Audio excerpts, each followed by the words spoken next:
Previously on Radio Cataclysm, Zeck and the Colonel found a mysterious gauntlet with hidden powers in the Resistance bunker's armory. Lieutenant Teymore and Ouroboros came to the rescue of Captains Solomon and Corrigan, but Corrigan was gravely injured.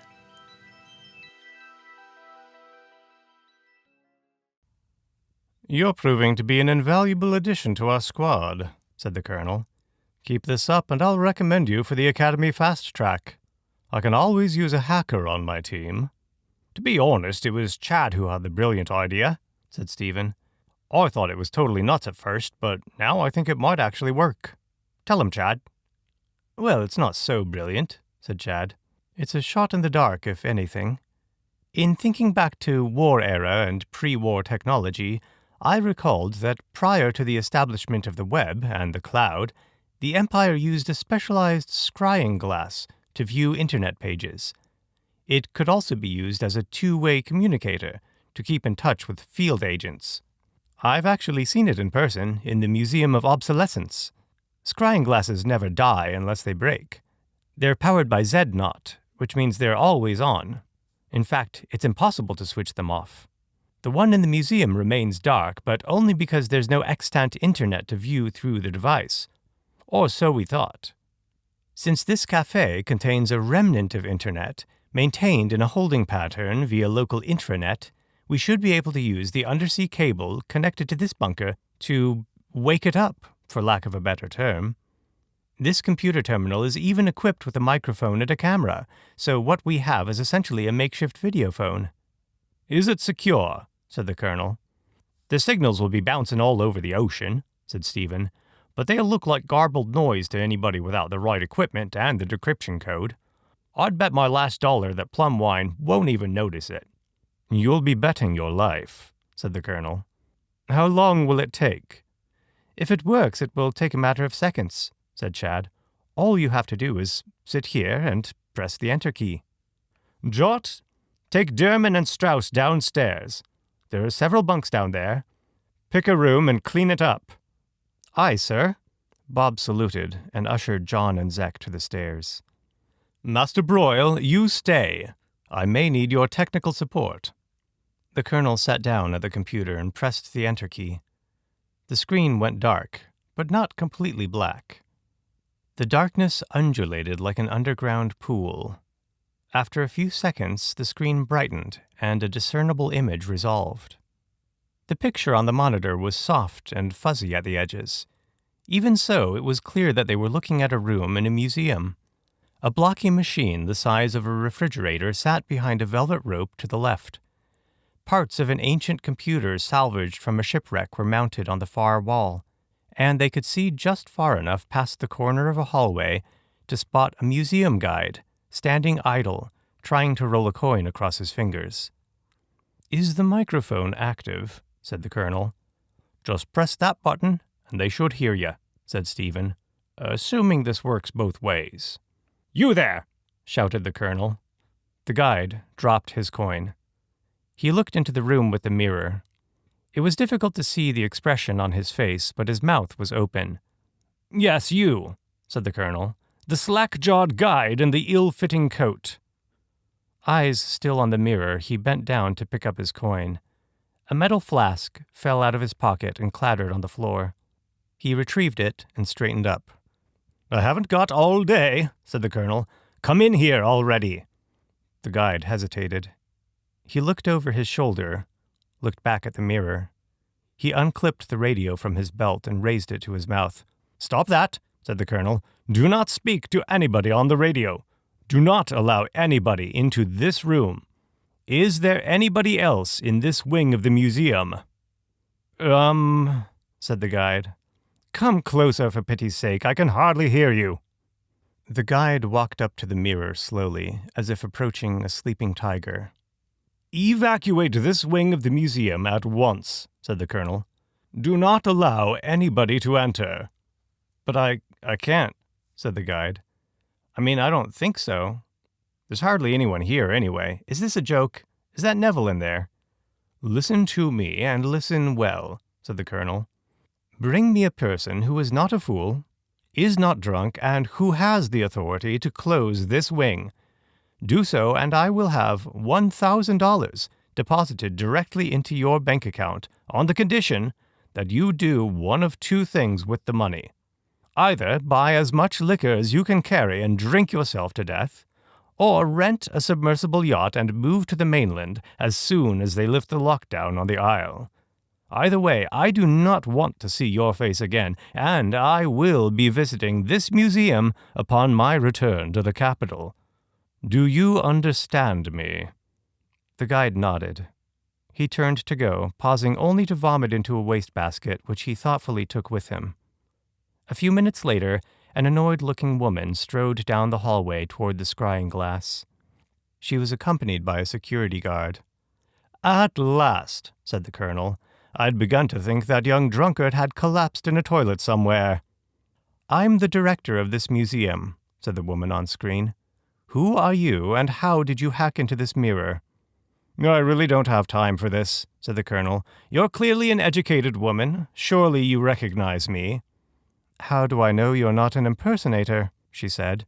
"You don't," said the colonel. "But General Sluice will, when you show him this code." He held up a sticky note with a long string of seemingly random numbers and letters written on it. "Feel free to take a picture, but show it only to the general and delete it afterwards." The director took a picture of the code with her watch. "I'd rather you went in person, but we're short on time," said the colonel. "Use the video phone in your office, not the one on your watch. Call the Spire directly at this number." He held up another sticky note. "And ask for General Sluice. Show him that code. Tell him to come to the museum. He will come. I expect this entire wing to be evacuated, security cameras turned off, and all files erased from this entire day. Do you understand?" "I understand what you're saying, but do as I say, and you will be rewarded handsomely. You may even earn a Medal of Honor for your help today. Defy me in the slightest, and you will be tried for treason. In the Iron Court, not the Ruby. You have little to lose if I'm lying. Everything to lose if I'm not. You'll find out either way soon enough." The director was clearly not happy being spoken to this way, but she kept her composure. "Very well," she said. "But know this. If you are lying to me, if this is a prank, or a scam, or a heist, or a ploy by the Arterians, I assure you, the real Colonel Destroyer will find you, and you will not be tried, but you will be judged. And if you are telling the truth, please forgive the delay you've experienced. Colonel Destroyer is welcome to enjoy the Museum of Obsolescence any time, free of charge." 10 long minutes later, a young-looking man in a general's dress uniform stepped in front of the mirror. He looked bored. "Colonel," he said, "strange venue. Clever. Is it secure?"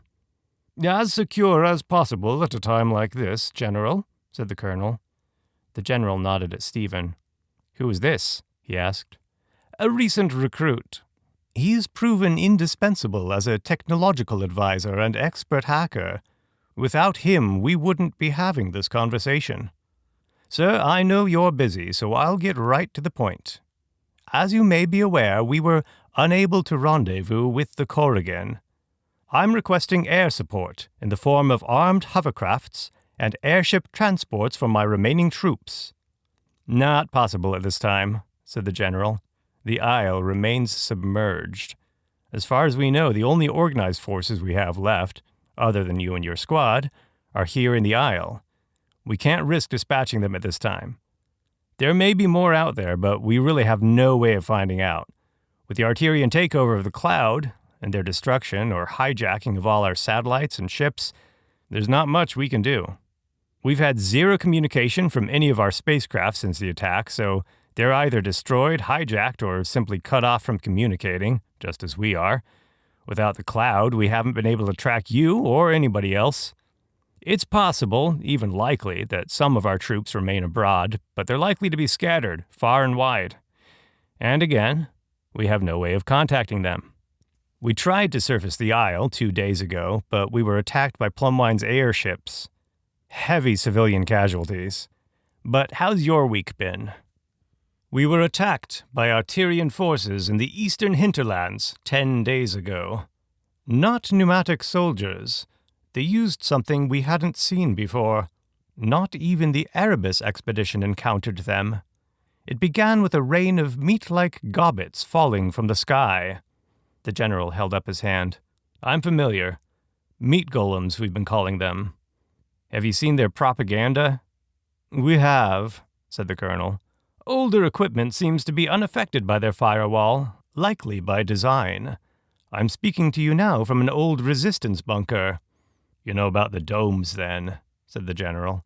They have them on every continent now. You're aware of the effects of Plumwine's animus fog? People go into the domes and they come out changed, connected to his hive mind. They join his army or they spout propaganda. Occasionally they go insane, but they don't show that in their broadcasts. They're making more pneumatic soldiers as well, who knows how many. Our intelligence is coming in at a trickle. Time is of the essence, Colonel. More domes appear every day. Most people have the sense not to go inside, but you and I know there's plenty of people with no sense at all. 20% of the local populace on average, as high as 50% in some areas. It's bound to get higher, too. Plumwine hasn't wavered from his benevolent Liberator Act. Wherever the civilians show too much resistance, he attacks them with Churlian forces, Tephra and Sparasa, brainwashed by his animus. Or possibly he's just putting his little clones in Churlian armor. Either way, it's a very effective tactic. The mainland rubes can't tell the difference. People are turning against us. There's a strong rebel faction growing against Plumwine, but they're operating in their own interest, not ours. Our options are limited. It's more vital than ever that you retrieve the Cormorant. Do you still have the assets from Wolf Labs? Only one of them, growled the colonel. Meat Ram, unfortunately, was taken by the Arterians during the battle in the hinterlands. Just this morning, they reappeared with their meat golems and attempted to take Foth. We evaded them. That's bad, said the general. Sorry we can't ship you out by air or sea, but I can give you something that'll make your job easier. My researchers have been poring over the archives looking for anything that might help us out with the Arterians. I also had a team researching the Cormorant. They found this. He fished a slip of paper out of his breast pocket and held it up to the mirror. Can you make this out? The colonel leaned closer to the screen. I have it, he said. Good. The general crumpled up the paper and popped it into his mouth. That's the thematic signature you're looking for. It should be easy to track with the right equipment. I don't know what you have on hand, but heck, you're resourceful. I'm sure you'll scrape something together. Delivering the Cormorant to Churlia is your #1 priority. Delivering Bert's is your second, but of course the one makes the other easier. Nothing else matters. That ship might be our only chance of defeating Plumwine at this point. All of your soldiers are expendable in service to this cause, including yourself. Return with the Cormorant and the asset, or do not return at all. Aye, sir, said the colonel. Dismissed. The general didn't wait for a response before exiting the frame. Switch it off, said the colonel. Stephen let the feed go dark. Broyle, you've done exemplary work here today. Thank you, sir. I'd like you to fix up the electric bloodhound Captain Jott brought with him. I'd thought it mere dead weight, like the captain himself, but it might prove useful after all. I'm writing down a formula. He took a pen in his armored fingers and jotted something down on a sticky note, either from memory or from an image inside his helm. He handed the note to Stephen. That's the scent I want the hound to track. Can you program it to do so? I don't see why not, said Stephen. I'll get to work on it straight away. Not a bad little spot, said Private Merkel. Flat and mossy, a babbling brook. If you like that sort of thing, said Corporal Bunting. Me? I'll be glad to have 4 walls and a roof between me and this place. Colonel says this bunker's got everything we need for the night. It'll be like sleeping in a 4-star hotel after all this time on the road, spreading bedrolls on the ground. Aside from the house we stayed in last night, said Merkel. You're right there, said Bunting. 2 nights in a proper bed. My back'll be singing songs. They corralled the horses behind the bunker. Which is the horse with Bert's inside? Bunting asked, half to himself and half to Merkel. This one here, said Merkel, pointing. The Colonel wants that one inside. Bunting tapped its nose and synced it to his suit of armor. This way, horsey. But as they rounded the building, a shrieking whinny rent the air. Gore, Bunting cried. Merkel's heart leapt. Ouroboros trotted into the camp, Lieutenant Teymore and Captain Corrigan on his back. Solomon and Irving were not far behind. They rode all the way up to the makeshift corral before Cheryl dismounted. Corporal, she said, I'm glad to see you've brought the horses. Let the Colonel know we've arrived. Corrigan is badly injured. I'll be stitching him up. Aye, Lieutenant. Bunting motioned for Merkel to follow him, and they entered the bunker together, still leading the horse with Bert's inside. Cheryl converted the apothecary horse into its operating table mode. Its back opened like a butterfly's wings and flattened into an antimicrobial surface. A fine mist of disinfectant fogged the air around it, then settled as the table's particle exclusion field powered on. Cheryl stripped off her gauntlets and scrubbed up at the small sink on the front of the horse, while Solomon and Irving moved Corrigan to the table. Irving, scrub up, she ordered. I'll need an assistant. Cheryl pulled off Corrigan's helm. His screams filled the air, hoarse and raspy now, but as loud as ever. Do something about that noise, said the Colonel, stepping out of the bunker. Shameful. A Sparossan who can't stand a little pain. More than a little, said Cheryl. Solomon, take that deer-head thing to Chad. I'll need him to analyze it, as well as the other samples we took. It's likely he's been envenomated. She sprayed a fast-acting knockout compound into Corrigan's grimacing mouth. The screaming ceased, and Corrigan lay still. What on earth happened out there? Said the Colonel. I'll tell you after, said Cheryl. You'll tell me now. Irving, look in the medical supplies and find omniblood, general anesthetic, and sutures.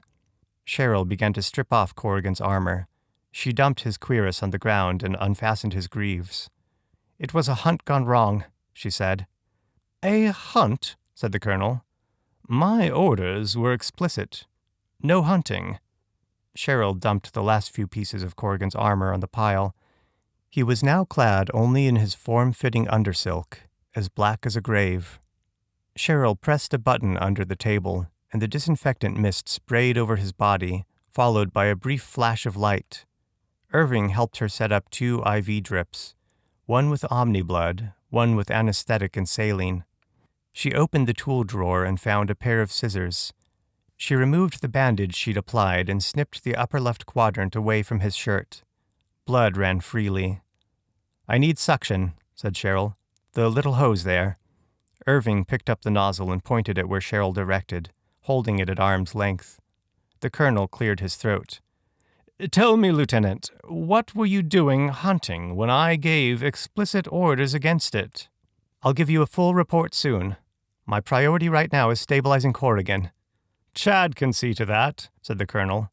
About this hunt, what sort of beasts were they? How many? Just one, said Cheryl. A chimera of undocumented variety, very large, a dangerous creature. She kept her attention on Corrigan's wound. She worked quickly with a calm confidence. Every move she made seemed inevitable. You sized it up first, though, said the Colonel. Determined its strengths, its weaknesses. It's what you do, after all. It's what the Sparossan do. And there were 4 of you. We were rash, said Cheryl. We felled the beast, and for that I credit my team. But Corrigan was injured, and for that I take full responsibility. Where is the carcass? A short distance past the tree line, southeast of here. Join me in my quarters, will you, Lieutenant? Chad can finish up here. Chad appeared, summoned by a private signal from the Colonel. Wash your hands and meet me inside, Lieutenant, the Colonel ordered. Chad, scrub up and see that Corrigan doesn't die on the table. As soon as you've finished with him, put him on a bunk downstairs to convalesce. No more anesthetic. He's had plenty. The colonel had chosen the room across from the armory for himself. It was the largest, all the way at the end of the hall on the bunker's lower level. 2 robotic horses stood stoic against the walls, flanking the room. Cheryl recognized one as Chad's laboratory horse, containing all of his alchemical and analytical equipment. The other was a simple pack horse. A card table with a plastic tablecloth took up the center of the room. 4 folding chairs surrounded it. "Close the door, Lieutenant," said the colonel, "and have a seat. I'll just be a moment." Cheryl removed her mask and sat down at the table. She rested her hands in her lap. "Captain Corrigan—" "Can wait," the colonel interrupted. "We've plenty to discuss, and I'd like to be comfortable first." With a flick of his eyes across his HUD, the colonel gave a command to his suit, silently directing it to undress. A puff of vapor around his neck was accompanied by a loud psht. He lifted the helm from his head and placed it on a stand by the bed. His skin was taut and smooth, like a well-worn scrap of old leather. His hair grew in scattered tufts, some black, some white. He wore a full set of artificial teeth, chrome set in a bed of crimson. They were all cuspids, sharp as needles. Despite a lack of sunlight, he was not pale. His skin had a vibrant pink hue. Instead of a healthy appearance, it lent him an uncanny quality that put Cheryl on edge, even though she'd seen his face thousands of times. She might never get used to that face, but the smell was a different matter. Not only was she used to it, she found herself missing it sometimes. Now, shut in his room, smelling that pungent mixture of sweat, decaying flesh, and a chemical cocktail of disinfectants and revitalizers, Cheryl was overcome by a perverse nostalgia that brought to surface the murky forms and feelings she rarely saw but in her nightmares. Her gorge rose, along with a flood of memories. She swallowed them all. The colonel never removed his entire suit. After his helm, he removed his gauntlets. His right hand was missing the middle and pinky fingers. The 3 that remained had small blades implanted in the nail beds. The skin on his hand was like that of his face, with the color and shine of chewed bubblegum.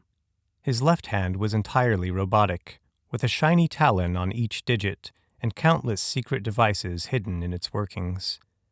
Cheryl sometimes wondered if it was part of his body or part of the suit, or if there was even a difference at this point. Even she had never seen him fully undressed. She wondered if Chad had. Unlikely, she decided. The colonel only trusted one person with his life, and that person was the colonel. His boots were the last bits to come off, but that only meant stepping out of the elevated pneumatic greaves. His feet were still clad in tactical silk, woven through with strands of smart fiber. The colonel sighed and sat across the table from Cheryl. "I've missed our tete-a-tetes," he said. "I'll never understand why you abandoned the Sparasa to drive a paddy wagon, but I always knew you'd be back." "It was circumstance that brought me back. Circumstance you influenced, it seems. It's not as if I have another option as things stand. I intend to fulfill my duty for the duration of this mission, but once we return to Churlia, I'm going back to the Guard." "No, you'll not," said the colonel. He reached into his mouth and grasped his dentures at the back. He pulled them out and deposited them in a small compartment in his breastplate. From the same compartment he took another set of teeth. These were also chrome, set in crimson, but they had a standard human shape. He slid them into his mouth and gave a few chomps. "Much better," he said, "for civilized conversation." A knock came at the door. "Enter, Chad," the colonel called. Chad came in, his sleeves still rolled to the elbows. "Captain Corrigan is convalescing in a bunk as you instructed," he said. "He should regain consciousness within the hour." "Well done," said the colonel. "I've left a few items in your lab horse. Some flesh samples from the chimera that injured Corrigan, as well as the tip of its tail, which I gather is what caused the wound. Find out what kind of venom it contains, and extract as much as you can. After that, I have a job for you. Top priority. I've sent instructions to your scroll." Chad unfurled his scroll, and read the colonel's message. "Right away, sir. I'll just need a few items from my rouncy." The colonel nodded, and Chad left to retrieve what he needed. "You work that boy too hard," said Cheryl. "No harder than I worked you," said the colonel. "No harder than you worked yourself once upon a time. Tell me, Lieutenant, have you ever met a retired soldier?" "Yes, quite a few. Dozens. Hundreds even, back home." "Spend time with any of them? Really get to know them?" She paused, unsure of where the colonel was leading her, but aware she was being led. "Yes, some of them." "And they were happy to be retired?" "I think so, yes. They were happy to have served the Empire, and they were glad to have survived to lead a normal life in a decent home. Not all are so lucky." "Lucky. And tell me, none of these retirees had what they call post-traumatic stress disorder?" "Many did, but we have good doctors in Shirley. They have ways of coping with that. Therapy, medication. For most veterans, it doesn't keep them from leading a normal life." "Poppycock," said the colonel. "The disorder is misnamed. It is caused not by trauma, but by denying one's nature. When a man or a woman returns from war, they often have visions, flashbacks they sometimes call them, delusions, fragments of their time in battle, intruding upon their day-to-day activities. The disorder, in this case, is not in the mind. The disorder is in the charade of a soldier attempting to play house and dress up as an office worker or carriage driver until they drop dead of a heart attack or take their service pistol and shoot themselves through the head because they have nobody to do it for them. It's akin to placing a saltwater fish in a freshwater aquarium. The sickness comes from the environment, not the organism. Place the fish back in salt water quickly enough, and it's well again. Place the soldier back in battle, and the disorder vanishes. A soldier does not retire. A soldier dies in battle, or they die of shame." "I disagree." "You say that, but you don't believe it. I know how you enjoy a fight. You're good at fighting, and you like being good at it." "That doesn't mean I want to do it for the rest of my life." "And I may like fighting, but I've never liked killing." "Another lie. I know you better than that. You can deceive yourself, but you can't deceive me." "You know nothing of what I like," said Cheryl, "or what I want. I had many reasons for leaving the Sparasa, and it's my choice to make, not yours." "I'm not making the choice for you. I'm trying to ensure you make the choice you really want. I know you feel guilty for what happened during Erebus, but you mustn't blame yourself. We all make mistakes. You had every reason to believe Elkin had been killed. Now you know he lives." "Elkin is gone," said Cheryl. "He's been exposed to Plumwine's animus for far too long. You saw what happened to McElroy. He still hasn't recovered." "You did," said the colonel. "My exposure was shorter. And even now, it affects me from time to time." "Perhaps Elkin is only exposed in brief bursts. Perhaps he's lucid most of the time, entirely himself, a knowing prisoner of Plumwine, tortured by the knowledge that he's a pawn of that creature's propaganda. It would be the logical thing for Plumwine to do if he aims to get any information out of Elkin. It's what I would do. Think of it. Elkin, freezing his ass off in some icy cave, just waiting to be pumped with that purple gas and trotted in front of a camera. If you were to return to Antarctica, complete your mission, you may be able to rescue him. He could make a full recovery just as you have. You're being given a second chance here. Such things are rare." Cheryl started to reply, but fell silent. Chad returned, pushing a hover cart filled with various and sundry items. "Permission to work?" he said. "Granted," said the colonel. Chad pulled a palm-sized disc from the lab horse's storage. He placed it on the floor and pressed it firmly with the toe of his boot. It popped like a spring, doubling in diameter once, twice, again and again, until it was the size of an inflatable pool. Once it had reached its full width, it ballooned upwards to form a cylinder 8 feet tall and 6 across. A doorway appeared like a mouth turned sideways, revealing a room slightly bigger on the inside than out, but still hardly bigger than a closet. Chad stepped inside, and the opening snapped shut, leaving him enclosed in a chamber of impermeable silk with pocket-dimensional ventilation and storage and just enough room to work. "And how will we get to Plumwine?" Cheryl said as soon as they were alone again. "You've still not made it clear what our mission is or why we continue to march south instead of east to the sea. I trust you know what you're doing, you always do, but some of us are beginning to wonder if you mean to walk all the way to Antarctica." "Our original mission was disrupted, to say the least, by the ambush in the hinterlands," said the colonel. "We were initially to rendezvous with the Corrigan, the ship, not the wounded soldier, of course, which would then have brought us further down the coast. There, in the wilds of old Florida, is the last known location of the cormorant." The slightest expression of surprise played across Cheryl's face. "I thought the cormorant was destroyed. It flew too low during its bombing run. Some say it was caught in its own weirding rain. Some say it was pulled through a portal into a perfectly void dimension and expanded into nothingness, or collapsed into a singularity. 1,000 stories are told about that ship, and all end with its destruction." "Not all, but most," the colonel conceded. "But they're just that. Stories. The Forsaken Quarter does not give up its secrets easily, and Florida least of all. But one thing is certain. The cormorant is there. Its precise location is not clear, but our best intelligence has narrowed it down to an area we can easily search in a matter of days.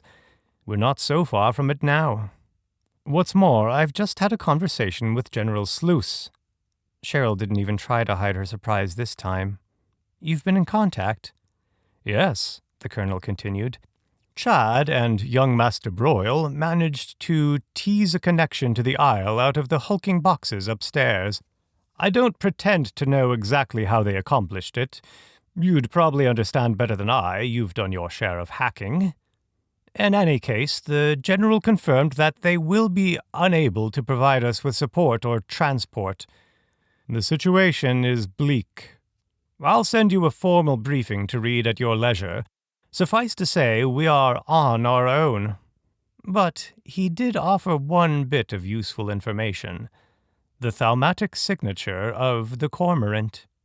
"With the electric bloodhound, we can easily track it down. We will find the ship." "I know something else about the cormorant, and not from some tavern story," said Cheryl. "The cormorant was an ex-OVA ship. They don't like to share. How are any of us going to fly it?" "Oh, there's plenty of hatchling blood to go around in our little company. Wolf Labs was fond of using Saurosapien DNA in their little experiments. Just one of the myriad things that makes Foth such a valuable package." "How can we be sure that will work? His body is a patchwork quilt of DNA. The ship may reject him outright. It's a lot to gamble on one person." "We have more than one," said the colonel. Cheryl was fairly certain she knew the person he meant. She'd hoped he wouldn't reach the same conclusion she had, but her arrest report had made it plain for anybody who knew what to look for. "Strauss," she said. "Confirmed beyond a shadow of a doubt this very afternoon," said the colonel. 2 separate bloodlocks responded to his touch, as well as a very powerful relic that I suspect is from the time of lizards. Do you think he's aware of his lineage?" "It's hard to say with him," she said. "Yes," said the colonel. "I'm still not entirely sure whether he's playing the fool or simply is a fool. Perhaps a little of both. Regardless, he doesn't have to know in order to be useful to us. We don't even need him conscious to wake the ship. We just need his living flesh." Assuming we find the cormorant and get it to fly, are you planning to take it directly to Plumwine, or will we return to Churlia for reinforcements? When we have the cormorant, we won't need reinforcements. That ship has weapons I've dreamed of for years. More than weapons. The power to banish entire countries to another dimension and replace them with whatever we like. The entire catalog of the Sauro Sapiens multiverse at our fingertips. Everything they built and everything they managed to steal from the vagabonds that style themselves as gods. That ship is the key to it all. Its loss was a great blow to the Empire. We may have won the war, but not as we should have. Too many rebels left even today. Too little control. Too easy for an interloper to sway the populace to his side. The cormorant will give the Empire the strength it needs. We will be the hand that guides the world. Cheryl looked away from the Colonel's gaze, at nothing in particular. You needn't come to a decision this very second, said the Colonel. Sleep on it for a few nights. Now, for a more pressing issue. What the hell happened out there? Certainly you didn't call for this hunt, did you? It was a hunt of opportunity, said Cheryl. That's not precisely what I asked. I didn't call for the hunt, no. Nor were you with Captains Solomon and Corrigan when they encountered the Chimera. Cheryl started to say something, then paused. It's no use lying. He likely already knows, or knows enough to piece it together, she thought. I was with Irving. We were still scouting our half of the perimeter. Solomon and Corrigan were across the clearing, securing their half. Corrigan spotted what he thought was a deer drinking from a stream. He thought it would be good for the morale of the company if we had fresh meat for supper. Poppycock, he wanted to show off. To you, to me, to Solomon, it doesn't matter. I've seen it 100 times. Some cocksure war child from one of the 10 families eager to prove he's worthy of his name. Regardless of his motive, he thought a buck would be an easy kill. But it was an illusion. The Chimera's lure. What appeared to be the head of a deer was actually the end of its tail, tipped with antler-shaped spikes that very likely secrete some type of venom. That's likely how it catches prey. Solomon spotted the illusion and tried to warn him, but he was already too close. He was attacked. Solomon got them to safety and sent the distress call. Irving and I met Ouroboros on the way and rode him to the site. He dispatched the beast. The Colonel's scroll chimed. He unfurled it and peered at the message on its screen. He let out a wry chuckle. How big was the creature? He asked Cheryl. The size of a young elephant, I'd say. Easily 3 or 4 tons. Plating like an armadillo. Very long tail. So big it would have been a massive undertaking to bring it to the camp and butcher it. And we'd have wasted a great deal of meat, or spent a full day parceling and preserving it. As I've said, they initially thought it to be a common deer. Deer or not, Chad has just informed me that the Chimera's flesh is toxic. Ouroboros would have no trouble digesting it, and I may have, all right, depending on the nature of the toxin, but it would sicken us at best and likely kill all but Foth. Perhaps Strauss would be all right with his little tummy friend, but the rest of us would be rotting like logs upon the morrow. A meal from this creature would have destroyed the Empire's best chance at defeating Plumwine. We would have tested it before eating any of it, said Cheryl. Yes, I should hope we're not all complete fools, but that's very much beside the point, said the Colonel. What do you plan to do about Corrigan? The injury is only to one shoulder, so he should have no trouble sitting a horse. His armor will be of help there. We have plenty of spare pieces to replace the part of his suit that was damaged. That's not what I meant, said the Colonel. He disobeyed a direct order. We can't afford such treachery in our situation. He made a rash decision, said Cheryl. It was stupid of him, but he's not a traitor. Of course he is. It's very simple. He disobeyed an order. His actions put his comrades into unnecessary danger. He has been grievously wounded. We can't have somebody in our party who cannot run or ride a horse. Oh, can sit a horse, I'm sure. But can he control one? Is he lucid? Can he fight? How much more of our medical supplies will it take to keep him alive? How much time will we spend nursing him? And for what? Poisoned steak from some weird armadillo? I am not endorsing his actions, said Cheryl. I'm suspending him, effective immediately, and when we return to Churlia, he'll face a court-martial. If he lives so long, said the colonel. And if we do nurse him back to health and drag him all the way back to the Iron Court, what then? He's a Corrigan. There's only so far you can fall with that name. He'll be drummed out of the service, probably face no jail time, possibly some community service, and end up as an attercop. He'll be just as much of a danger to himself and others as a guard. What do you suggest? Said Cheryl. I won't execute him. That's not on the table. I told you the Sparasa were yours on this mission, and I meant that, but I am still in command here. If Corrigan is to remain with us, he must learn from this mistake, and learn well. The colonel regarded Cheryl silently for a moment. Another message chimed on his scroll.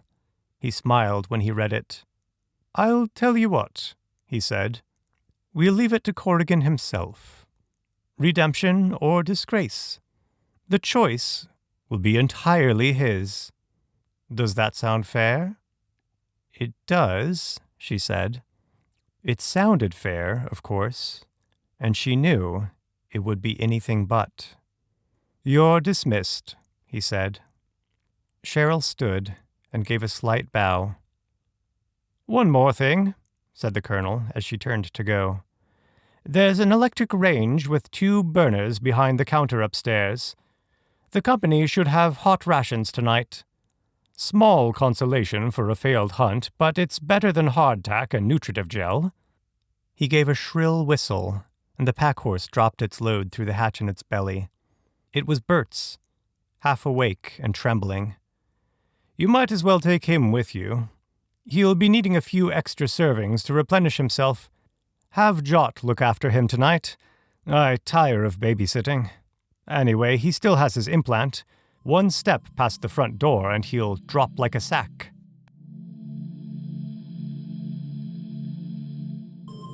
Welcome back to Radio Cataclysm, an audiobook podcast bringing you stories from the Zeck universe and beyond. I'm David Jewell. It was not my intention to make an entire episode out of conversations with the Colonel, but it's important to me that we have an understanding of his point of view and the relative viewpoints of the people who either give him orders, follow his orders, or oppose him in some capacity. In something like cosmic horror, the more mysterious the threat is, the more effective it tends to be. But in a story like this, where the titular villain stands in for a global empire, I think it's more interesting the more we know about them. Hey, if you like the show, you can subscribe wherever you get podcasts. You can support the show on Patreon at patreon.com/radiocataclysm. There, besides getting episodes a week early, you'll also find microfiction in the show notes of each episode, adding little bits of lore and side stories that you can't get anywhere else. The text version of this story is available at whatnotetc.com, that's whatnot etc. And of course you'll find that a week early over on the Patreon as well. If you'd like to skip the wait and get the whole thing at once, the book itself is available in paperback, ebook, and audio from Amazon, and an ebook from itch.io. There are links to all of that in the show notes. Until next time.